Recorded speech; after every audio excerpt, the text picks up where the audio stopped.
হ্যাঁ ক্লাস মাছ বড় ঠিক আছে বড় বড়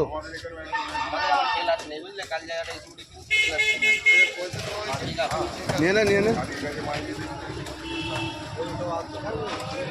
তো বন্ধুরা বাজার এসে দেখতেই পেলেন, তো বাজার থেকে মাছ কিনে নিয়েছি। এই মাছ দিয়ে আজকে একটা রেসিপি করব। তো চলো এই রেসিপিটা তোমরা দেখতে দাও, কেমন হয় অবশ্যই জানাবে কমেন্ট করে। এই সেই বগো মাছ দেখতেই পাচ্ছ, অনেক বড়। তো আজকে বাজারে গিয়ে দেখলাম যে এই মাছটা আছে। তো এই মাছ আমাদের চ্যানেলে রেসিপি করা নেই, তো সেই কারণে আমি আজকে এই মাছ নিয়ে এসেছি। তো চলুন এই মাছ দিয়ে আজকে একটা রেসিপি করে তোমাদেরকে দেখাবো। তো পুরো ভিডিওটি দেখতে থাকো বন্ধুরা। এই মাছটার নাম বগো মাছ। কত বড় লম্বা ঠোঁট দেখো, এটা সমুদ্রে বগো মাছ। তো মা কাটছে। এই মাছটা খেতে কিন্তু খুব সুন্দর লাগে। তো আজকে যেহেতু বাজারে গিয়ে দেখলাম এই মাছটা আছে, তো আমি কিনে নিলাম। তো মা আঁশ ছাড়াচ্ছে, এবার আঁশ ছাড়ানোর পর মা পিস পিস করে কেটে নেবে। দেশি বগো মাছও হয়, সেগুলো হচ্ছে আপনার এলাকায় বা আপনার পুকুরে দেখবেন, বা কোনি যাদের আছে মাঠে, এগুলো দেশি পাওয়া যায়। তো এটা অ্যাকচুয়ালি আমাদের নদীর মাছ বা সমুদ্রের মাছ। তো সেই মাছটাই আমরা পেয়েছি, সেটাই কিনে নিয়ে এসেছি।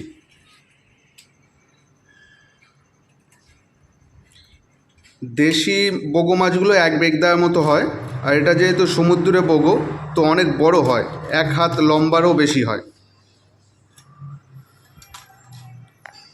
বগো মাছের ঠোঁটটা এত লম্বা যে মেয়েদের মাথার ক্লিপও করা যেতে পারে।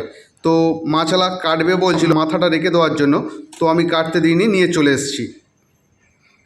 তো সমস্ত মাছগুলো কাটা হয়ে গেছে, এবার মা ধুয়ে নিচ্ছে। তো এই সেই মাছ দেখতেই পাচ্ছেন, পিস পিস করে কাটা হয়ে গেছে। এবার হলুদ দিয়ে দিল, একটু লবণ দিয়ে দিল, এবার মাছটা ভালো করে মাখিয়ে নেওয়া হবে। তো মা ভালো করে মাছটা মাখিয়ে নিচ্ছে। মাখানো হয়ে গেছে, এবার ওভেনটা জ্বালিয়ে কড়াই বসিয়ে দেবে। সর্ষের তেল দিয়ে দিল মা। তেলটা গরম করে নেবে কড়াইতে। গরম হয়ে গেলে ওই মাছগুলো কড়াইতে আমরা একটা একটা করে ছেড়ে দেব।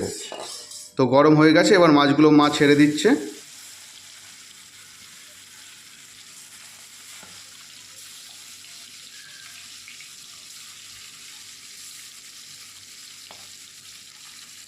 তো খন্তি দিয়ে এক পিঠ উল্টিয়ে দেবে।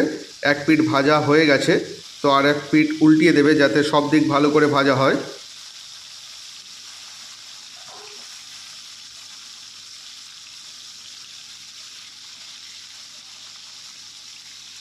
এই মাছের ঝাল খেতে খুব সুন্দর লাগে বন্ধুরা। আপনারা চাইলে একটু আলুও দিতে পারেন অ্যাড করে। তো আমি আলু দেবো না, এই মাছটা অ্যাকচুয়ালি আমি ঝাল করব। তো যেহেতু সামুদ্রিক মাছ ঝাল ছাড়া কিন্তু ভালো লাগে না, তো আমরা ঝাল করব। তো ভাজা হয়ে গেছে সমস্ত মাছগুলো, আমি এবার একটা পাত্রে তুলে নিচ্ছি।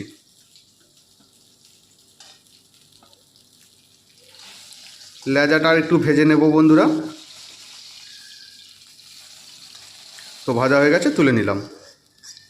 এবার ওই কড়াইতে অল্প একটু তেল দিয়ে দিলাম, একটা তেজপাতা দিয়ে দিলাম, 5 ফোড়ন দিয়ে দিলাম। এবার পেঁয়াজ বাটাটা দিয়ে দিলাম, একটু আদা দিয়ে দিলাম, একটু রসুন দিয়ে দিলাম, ধনে পাতা কুচুনি দিয়ে দিলাম। দিয়ে ভালো করে এবার কষে নেব। খুন্তি দিয়ে এটা ভালো করে কষিয়ে নিলাম। একটু হলুদ দিয়ে দিলাম, লঙ্কার গুঁড়ো দিয়ে দিলাম, জিরে ধনের গুঁড়ো দিয়ে দিলাম, মরিচ গুঁড়ো দিয়ে দিলাম। দিয়ে একটু ভালো করে আবার কষিয়ে নেব। যত সুন্দর কষবেন বন্ধুরা, তত কিন্তু ভালো টেস্ট আসবে। তো এটা আমরা ভালো করে কষিয়ে নিচ্ছি। এবার একটু লেবুর রস দিয়ে দিলাম, অবশ্যই পাতি লেবু দিয়ে একটু জল দিয়ে দিলাম। দিয়ে এবার ভালো করে কষতে থাকবো। সুন্দর কালারটা এসছে বন্ধুরা, দেখতেই পাচ্ছেন। এবার একটু কাশ্মীরি লঙ্কার গুঁড়ো দেব কালারের জন্য।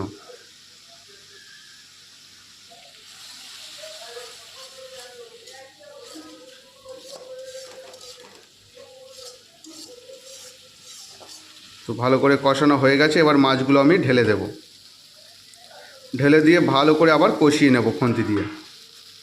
পুরো মশলাটা মাছের গায়ে যাতে লেগে যায় বন্ধুরা, তো তার জন্য একটু কষিয়ে নেব।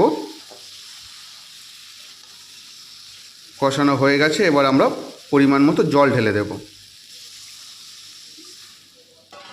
তো জল ঢেলে দেওয়া হয়ে গেছে, এবার একটু ভালো করে আমরা নাড়াচাড়া করে নেব।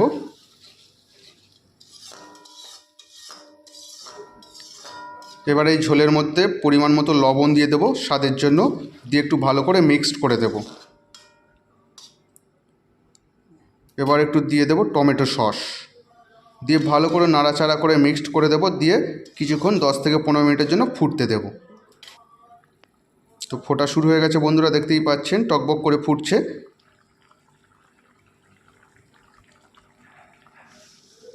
তো এবার আমি একটু খুন্তি দিয়ে আবার নেড়ে দেবো, ঝোলটা একটু কমিয়ে আনবো বন্ধুরা। একটু গাঢ় গাঢ় ঝোল হলে এটা খেতে কিন্তু ভালো লাগে, বেশি ঝোল হলে কিন্তু ভালো লাগে না। তো হয়ে গেছে, এবার আমরা একটা পাত্রে ঢেলে নেব। তো কত সুন্দর কালার হয়েছে বন্ধুরা, দেখুন। এইভাবে আপনারা বাড়িতে বানাবেন, খেতে কিন্তু দারুণ লাগবে। আরে অনেক মাছই তো খেয়েছেন, তো এবার একটা বগো মাছ বাজার থেকে কিনে এনে এরকম ঝাল বানিয়ে গরম গরম ভাতের সাথে খেয়ে দেখুন না কেমন লাগে। আশা করি ভালোই লাগবে।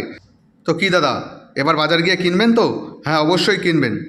আর ভিডিওটি কেমন হয়েছে অবশ্যই আমাদেরকে কমেন্ট করে জানাবেন। আর কারা কারা এই মাছ খেয়েছেন অবশ্যই তারাও কমেন্ট করে জানাবেন। আর আমাদের চ্যানেলের নতুন দর্শক হলে অবশ্যই আমাদের চ্যানেলটিকে সাবস্ক্রাইব করে দেবেন।